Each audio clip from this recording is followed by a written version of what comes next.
tal amigos? Soy Irma Angélica Vargas y a nombre de la Dirección General de Normatividad les damos la más cordial bienvenida a esta barra de verano 2004, dedicada a la renovación curricular de la educación preescolar, con el propósito de que todas las personas interesadas en este nivel educativo y el público en general conozcan y participen en este proceso. Se ha diseñado la serie de televisión La Reforma a la Educación Preescolar, que consta de 4 programas en los que se abordan temas de interés.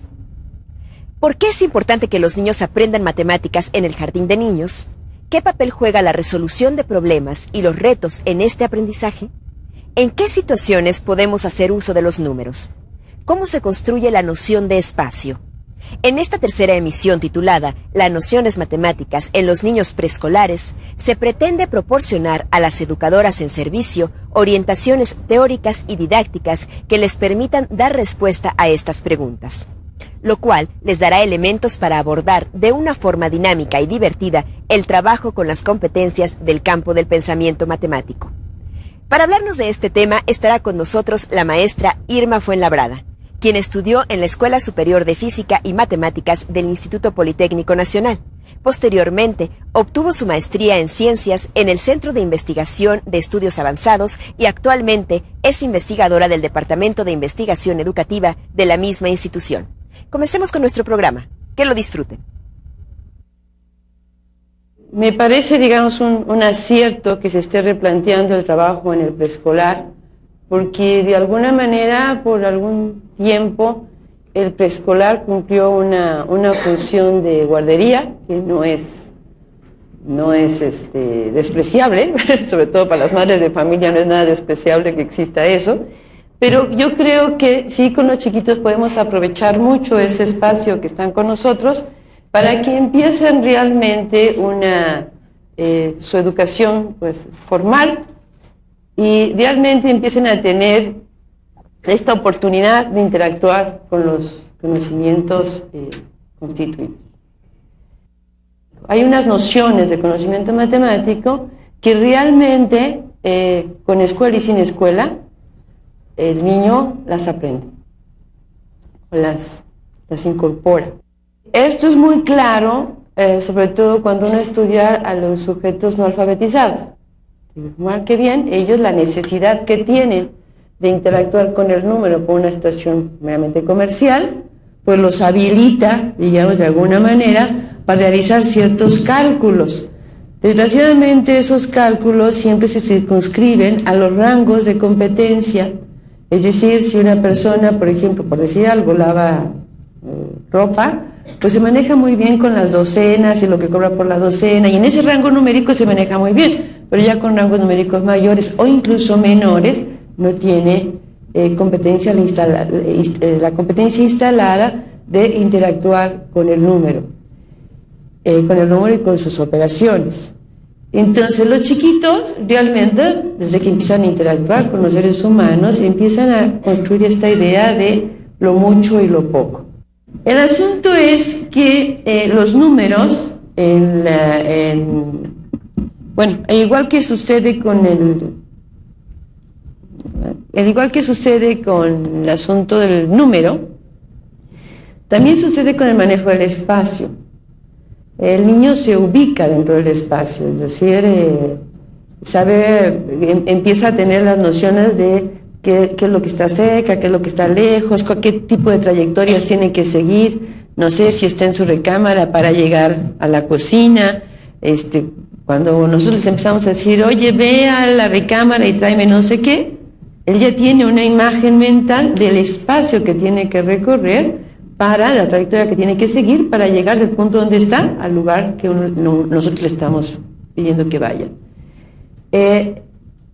Todo digamos, es esto. También el niño percibe las formas, interactúa con ellas y las percibe, pero la función de la escuela es empezar a sistematizar este conocimiento y a formalizar este conocimiento.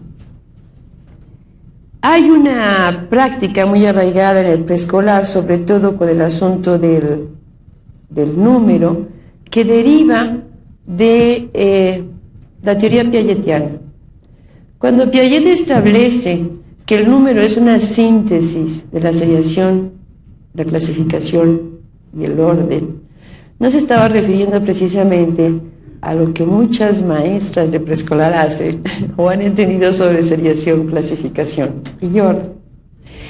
Cuando uno clasifica o hace que los chiquitos clasifiquen por color, por uso, por tipo de juguete, por tipo de fruta, es una clasificación útil, porque al final de cuentas el niño, digamos, está generando y está usando criterios de clasificación, pero no es la clasificación que hace al número. La clasificación que hace al número, y a la que se refería Piaget, es a la cualidad de lo que yo llamo la numerosidad. Sí, ¿por qué tengo varias colecciones juntas? Están juntas porque todas tienen 5 elementos.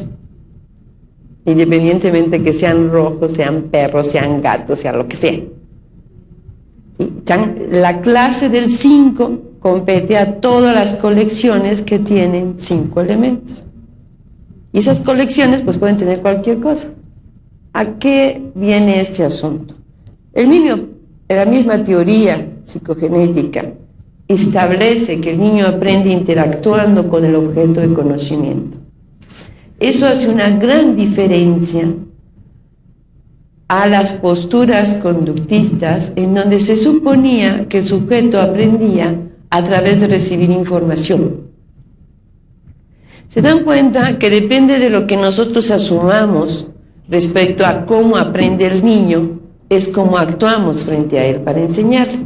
Si nosotros suponemos, por poner una cuestión meramente absurda, que el niño va a aprender matemáticas corriendo en la mañana media hora, pues lo ponemos a correr media hora en la mañana para que aprenda matemáticas, ¿sí? O sea, depende de lo que nosotros pensemos de cómo es que el niño va a aprender lo que nosotros vamos a hacer. Cuando las teorías conductistas establecían que el sujeto aprendía a través de recibir información, los maestros, tanto de preescolar como de primaria y todo el sistema educativo, actuó en consecuencia. Tenía una disciplina que tenía que enseñar y entonces tomaba la información que marcaba el temario, el programa, y se la comunicaba a los niños, ¿no? Usando un lenguaje adecuado, es decir, tratando de adecuar el lenguaje en función de sus interlocutores. Ciertamente un maestro de universidad no iba a hablar con una maestra, lo mismo que una maestra de preescolar, pero todos hacíamos ese esfuerzo, ¿no? De que esta información que íbamos a dar pues fuera entendible por nuestros alumnos. Pero resulta que por más que informábamos, los chiquitos no daban muestras de aprender. Entonces empieza la repetición, ¿no? Uno empieza a repetir la información con la aspiración de que pues aquello se memorice y ya los niños nos puedan como repetir la información y entonces ya decimos, ya aprendió, ¿no? Ya aprendió. Pues resulta que no, sí aprendió pero un poquito. Sí aprendió pero un poquito, puede aprender más. Cuando Piaget establece, el niño aprende interactuando, bueno, no solo el niño, el sujeto aprende interactuando con el objeto de conocimiento. Viene la pregunta, ¿qué es eso de interactuar? ¿Cómo va a interactuar el niño con el número? Ahí te vamos a ver cómo puede interactuar con el número, cómo puede interactuar con la medida, cómo puede interactuar con el espacio. Pero me refiero a una interacción organizada por un sujeto que tiene la intención de que el otro aprenda. Porque el niño, ya nada más dando vuelta ahí, interactúa. ¿Ok? Interactúa con todo. Pero la escuela, la función de la escuela y la función de los maestros, de las maestras, es poner a los niños en una situación específica de interacción con determinado conocimiento. Entonces, en este asunto de cómo le hacemos para que el niño interactúe, y sobre todo que interactúe con una cosa tan abstracta como la matemática, pues surge lo que se llama ahora, y se reconoce ahora como la investigación en didáctica. En didáctica de la matemática desde la perspectiva constructivista del aprendizaje. En este sentido, digamos, yo les decía que no quería yo hablar de la selección, la clasificación y el orden, luego si quieren me preguntan algo, pero ¿por qué? Porque si se trata de interactuar, ¿qué es el sujeto? Una de las cosas que ha quedado clara en el trabajo de la didáctica, la investigación didáctica, es que una manera de hacer que los niños se interesen en esa interacción es retarlos intelectualmente, plantearles un problema. Un problema que desde luego no rebase sus posibilidades cognitivas, pero tampoco tengan a la mano la respuesta, porque si tienen a la mano la respuesta no hay reto, ¿sí? El reto es fundamental. Eso es lo que hace que el sujeto empiece a interactuar. ¿Por qué? Porque el reto intelectual que se materializa, digamos, en el planteamiento de un problema o en el planteamiento de una pregunta, el sujeto lo que quiere es contestar esa pregunta, aclararse eso. Por eso hay un reto, o sea, hay una duda, yo no sé la respuesta, la quiero averiguar. El reto se materializa a través de un problema, de una pregunta, de una situación que tiene que ser contestada. Ciertamente, el material aparece mucho en preescolar y algunos maestros de los primeros grados lo aceptan.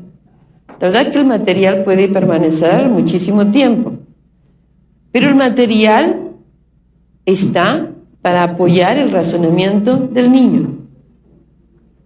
El material en sí mismo no tiene el conocimiento matemático.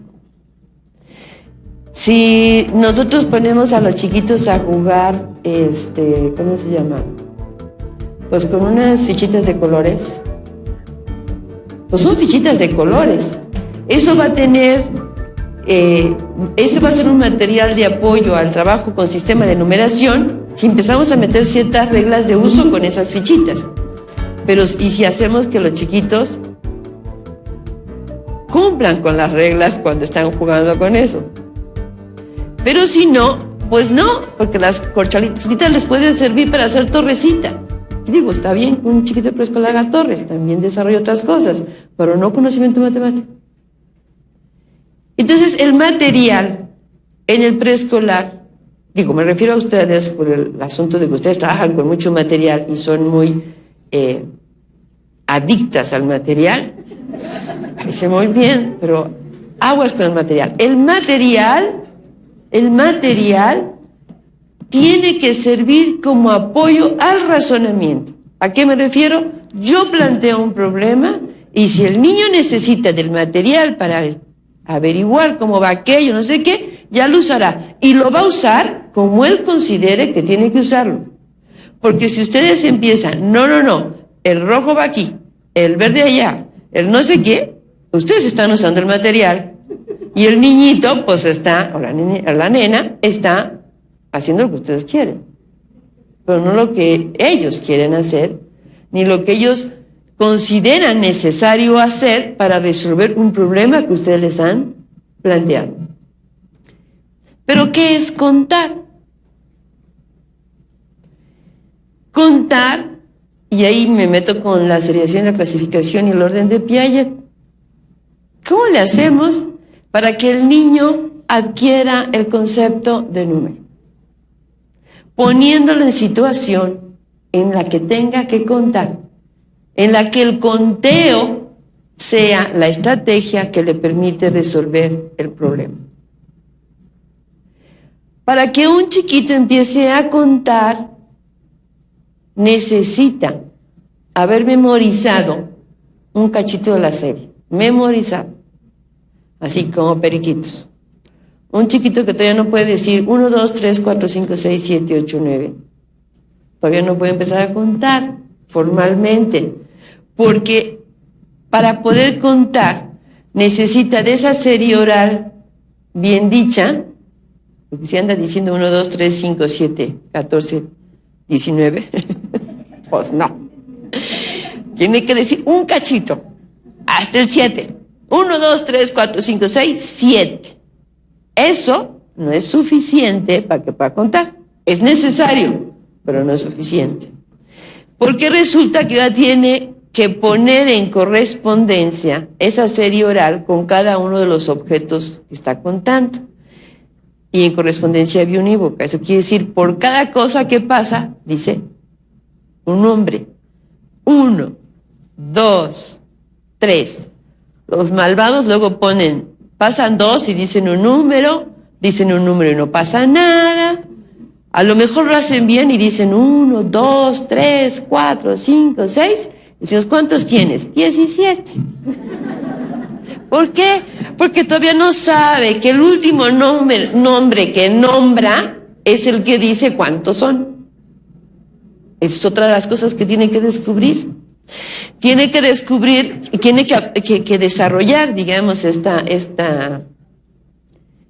habilidad de establecer la correspondencia biunívoca entre lo que cuenta y entre la serie oral. Aquí el asunto es que no nos confundamos.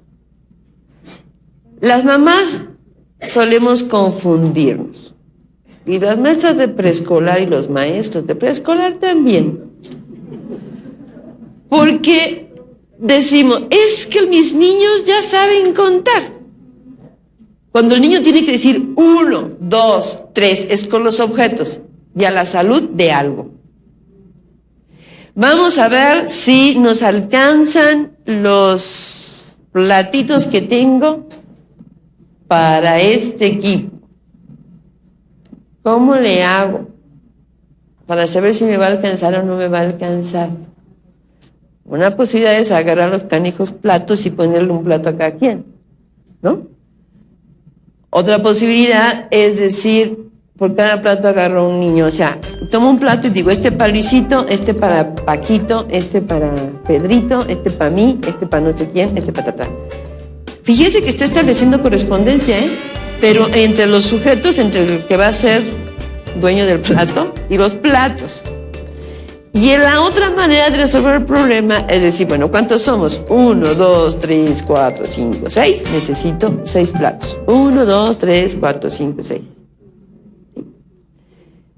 No es lo mismo contar hasta el 6, porque a la maestra se le ocurrió que contáramos hasta el 6, a decir, vamos a ver si esto nos alcanza para esto.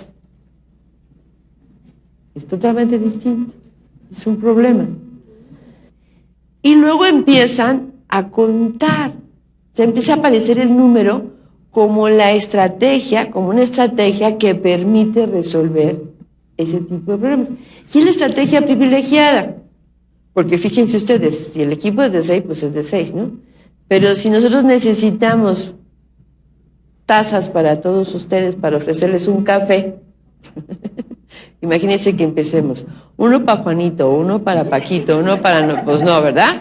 Y a vistas no los vamos a controlar. Pero si me dicen, son 225, pues ya son 225 tazas y echémosle 5 por si contamos mal. O si alguien quiere un doble café. Pero puedo efectivamente controlar cuánto necesito a partir del número, ¿no? Entonces, el número tiene que aparecer como una estrategia que permite resolver problemas. Se habla de estrategias personales y ahí les voy a enseñar algunas cosas, sobre todo sobre el asunto de representación. El asunto es que hay muchas situaciones en las cuales podemos poner a los niños a trabajar con el número. Muchos de los problemas simples de suma y de resta, con números pequeños, con un rango pequeño, los chiquitos los pueden usar y siguen practicando el conteo. Y cuentan, y cuentan, y cuentan. Lo que pasa es que la manera como interactúan con ese conteo es distinto dependiendo del problema que estén resolviendo. No es lo mismo para el niño poder decir 1, 2, 3, que tener una cosa dibujada y tener que contarla, porque ahí tiene que generar otro tipo de recurso él para controlar la correspondencia, ya sea que ponga un puntito cada vez que pasa por uno, un tachecito o una rayita. Hay quienes van así como de caminito, ¿no? 1, 2, 3, 4, 5, van pasando por todos y bueno, cuenta la colección. Pero lo que es importante es que genere una estrategia para controlar el conteo cuando está la colección impresa en un dibujo, que es distinto que cuando los objetos son manipulables y se pueden mover de un lado a otro. Déjenme nada más para contarles una... es que esta me encantó. Nada más para que se pongan abusados, con lo que hacen los chiquitos. Luego la lógica de los adultos nada que ver con la de ellos, pero ellos están bien claros. Por eso es bien importante y además se desarrolla esta capacidad de la comunicación oral, que cuando los niños hacen las cosas, resuelven el problema, lo platiquen a sus compañeros, cómo le hicieron para resolver el problema. Eso les permite organizar sus ideas. El problema de resolver un problema es de cierto orden. El problema de explicarle a otro cómo resolver el problema es un trabajo intelectual distinto. El problema de representar gráficamente cómo resolver el problema es otro tipo de problema. ¿Sí? El niño se enfrenta a situaciones intelectuales diferentes dependiendo de lo que nosotros le pidamos. Y todas son importantes. Es muy importante que los niños verbalicen lo que hicieron para resolver el problema. Porque en el momento en que lo verbalizan, ya no dicen un montón de cosas que hicieron.